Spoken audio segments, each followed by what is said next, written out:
"This is a slightly unusual request," said Dr. Wagner, with what he hoped was commendable restraint. "As far as I know, it's the first time anyone's been asked to supply a Tibetan monastery with an automatic sequence computer. I don't wish to be inquisitive, but I should hardly have thought that your, establishment had much use for such a machine. Could you explain just what you intend to do with it?" "Gladly," replied the Lama, readjusting his silk robes and carefully putting away the slide rule he had been using for currency conversions. "Your Mark V computer can carry out any routine mathematical operation involving up to 10 digits. However, for our work we are interested in letters, not numbers. As we wish you to modify the output circuits, the machine will be printing words, not columns of figures." "I don't quite understand." "This is a project on which we have been working for the last 3 centuries, since the monastery was founded, in fact. It is somewhat alien to your way of thought, so I hope you will listen with an open mind while I explain it. Naturally, it is really quite simple. We have been compiling a list which shall contain all the possible names of God." "I beg your pardon." "We have reason to believe," continued the Lama imperturbably, "that all such names can be written with not more than 9 letters in an alphabet we have devised. And you have been doing this for 3 centuries. Yes, we expected it would take us about 15,000 years to complete the task." "Oh," Dr. Wagner looked a little dazed. "Now I see why you wanted to hire one of our machines. But exactly what is the purpose of this project?" The Lama hesitated for a fraction of a second, and Wagner wondered if he had offended him. If so, there was no trace of annoyance in the reply. "Call it ritual if you like, but it's a fundamental part of our belief. All the many names of the Supreme Being, God, Jehovah, Allah, and so on, they are only man-made labels. There is a philosophical problem of some difficulty here, which I do not propose to discuss, but somewhere among all the possible combinations of letters that can occur are what one may call the real names of God. By systematic permutation of letters, we have been trying to list them all." "I see. You've been starting at A, and working up to S." "Exactly, though we use a special alphabet of our own. Modifying the electromatic typewriters to deal with this is, of course, trivial. A rather more interesting problem is that of devising suitable circuits to eliminate ridiculous combinations. For example, no letter must occur more than 3 times in succession." "3? Surely you mean 2? 3 is correct. I'm afraid it would take too long to explain why, even if you understood our language." "I'm sure it would," said Wagner hastily. "Go on." "Luckily, it will be a simple matter to adapt your automatic sequence computer for this work, since once it has been programmed properly, it will permute each letter in turn and print the result. What would have taken us 15,000 years, it will be able to do in 100 days." Dr. Wagner was scarcely conscious of the faint sounds from the Manhattan streets far below. He was in a different world, a world of natural, not man-made mountains. High up in their remote areas, these monks had been patiently at work, generation after generation, compiling their lists of meaningless words. Was there any limit to the follies of mankind?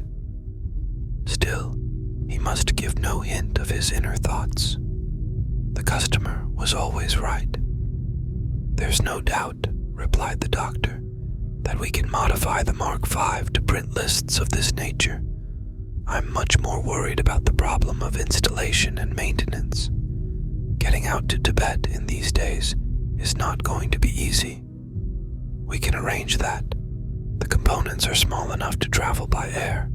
That is one reason why we chose your machine. If you can get them to India, we will provide transport from there." "And you want to hire 2 of our engineers?" "Yes, for the 3 months that the project should occupy."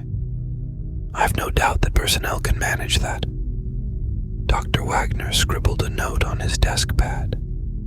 There are just 2 other points.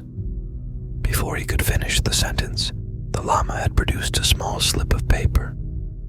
This is my certified credit balance at the Asiatic Bank. Thank you.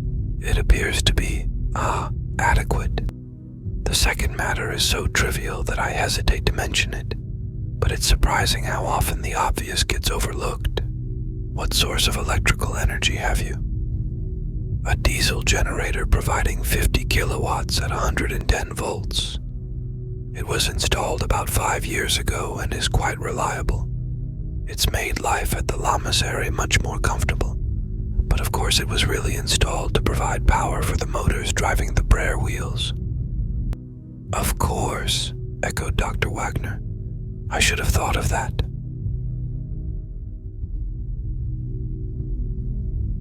The view from the parapet was vertiginous, but in time, one gets used to anything.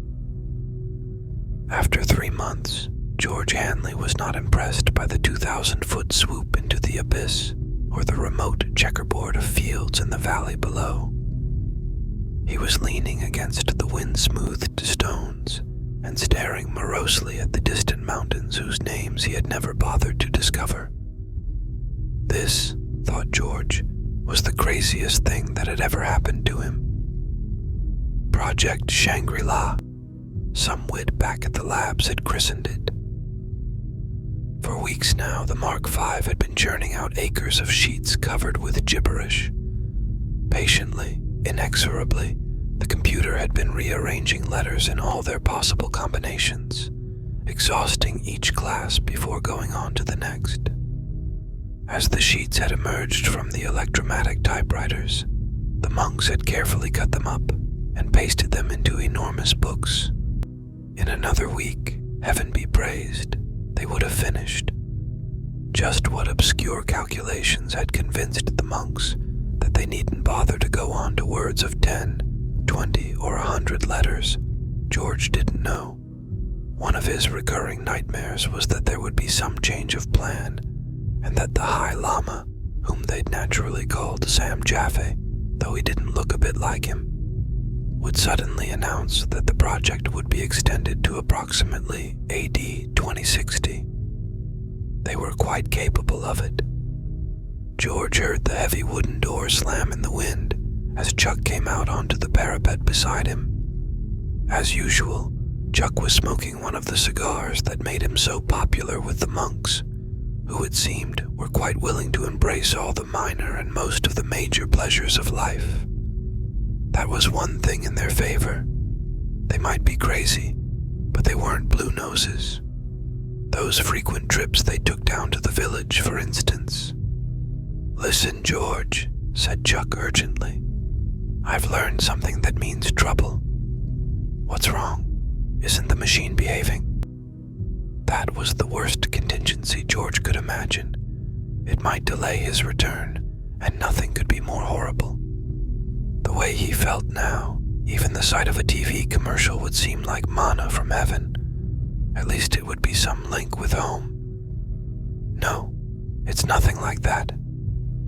Chuck settled himself on the parapet, which was unusual, because normally he was scared of the drop. I've just found what all this is about. What do you mean? I thought we knew. Sure, we know what the monks are trying to do, but we didn't know why. It's the craziest thing. Tell me something new, growled George. But old Sam's just come clean with me. You know the way he drops in every afternoon to watch the sheets roll out. Well, this time he seemed rather excited, or at least as near as he'll ever get to it. When I told him that we were on the last cycle, he asked me, in that cute English accent of his, if I'd ever wondered what they were trying to do. I said, sure, and he told me, go on, I'll buy it. Well, they believe that when they have listed all his names, and they reckon that there are about 9 billion of them, God's purpose will be achieved. The human race will have finished what it was created to do, and there won't be any point in carrying on. Indeed, the very idea is something like blasphemy.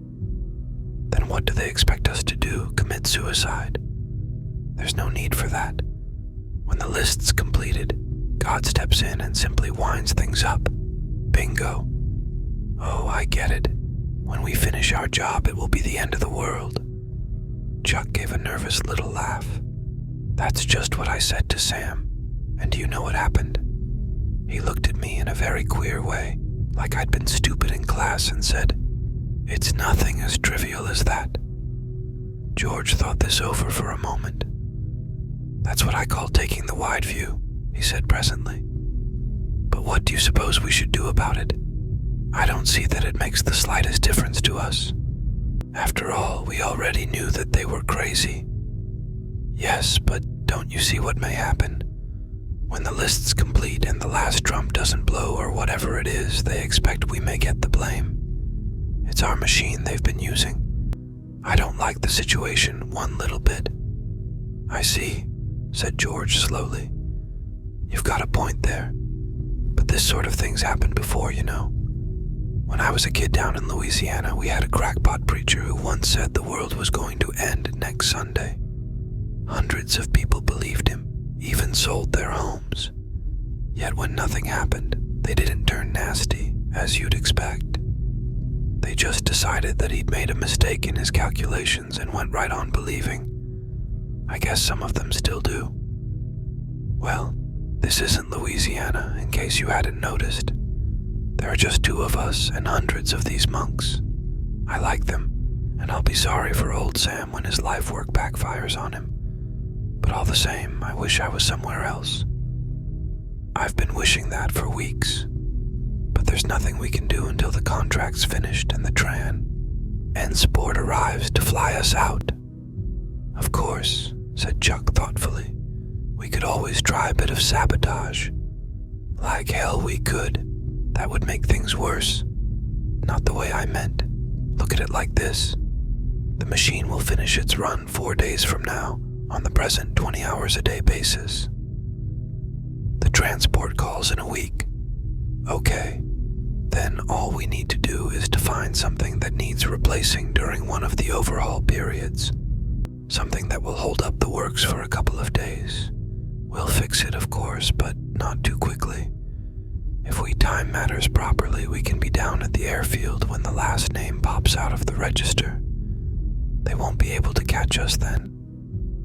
"I don't like it," said George. "It will be the first time I ever walked out on a job. Besides, it would make them suspicious. No, I'll sit tight and take what comes." "I still don't like it," he said 7 days later, as the tough little mountain ponies carried them down the winding road. "And don't you think I'm running away because I'm afraid? I'm just sorry for those poor old guys up there, and I don't want to be around when they find what suckers they've been. Wonder how Sam will take it." "It's funny," replied Chuck, "but when I said goodbye, I got the idea he knew we were walking out on him, and that he didn't care because he knew the machine was running smoothly, and that the job would soon be finished. After that, well, of course, for him there just isn't any after that." George turned in his saddle and stared back up the mountain road. This was the last place from which one could get a clear view of the monastery. The squat, angular buildings were silhouetted against the afterglow of the sunset. Here and there, lights gleamed like portholes in the side of an ocean liner. Electric lights, of course, sharing the same circuit as the Mark V. How much longer would they share it, wondered George. Would the monks smash up the computer in their rage and disappointment? Or would they just sit down quietly and begin their calculations all over again? He knew exactly what was happening up on the mountain at this very moment. The High Lama and his assistants would be sitting in their silk robes, inspecting the sheets as the junior monks carried them away from the typewriters and pasted them into the great volumes. No one would be saying anything.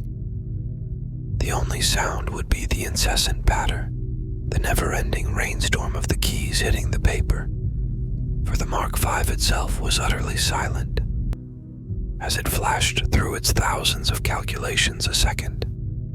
3 months of this, thought George, was enough to start anyone climbing up the wall. "There she is," called Chuck, pointing down into the valley. "Ain't she beautiful?" She certainly was, thought George. The battered old DC-3 lay at the end of the runway like a tiny silver cross. In 2 hours she would be bearing them away to freedom and sanity. It was a thought worth savoring like a fine liqueur. George let it roll round his mind as the pony trudged patiently down the slope. The swift night of the high Himalayas was now almost upon them. Fortunately, the road was very good, as roads went in that region, and they were both carrying torches. There was not the slightest danger, only a certain discomfort from the bitter cold. The sky overhead was perfectly clear, and ablaze with the familiar friendly stars. At least there would be no risk, thought George, of the pilot being unable to take off because of weather conditions. That had been his only remaining worry. He began to sing, but gave it up after a while. This vast arena of mountains, gleaming like whitely hooded ghosts on every side, did not encourage such ebullience. Presently, George glanced at his watch. "Should be there in an hour," he called back over his shoulder to Chuck. Then he added, in an afterthought, "Wonder if the computer's finished its run. It was due about now." Chuck didn't reply, so George swung round in his saddle. He could just see Chuck's face, a white oval turned toward the sky. "Look," whispered Chuck, and George lifted his eyes to heaven. There is always a last time for everything. Overhead, without any fuss, the stars were going out.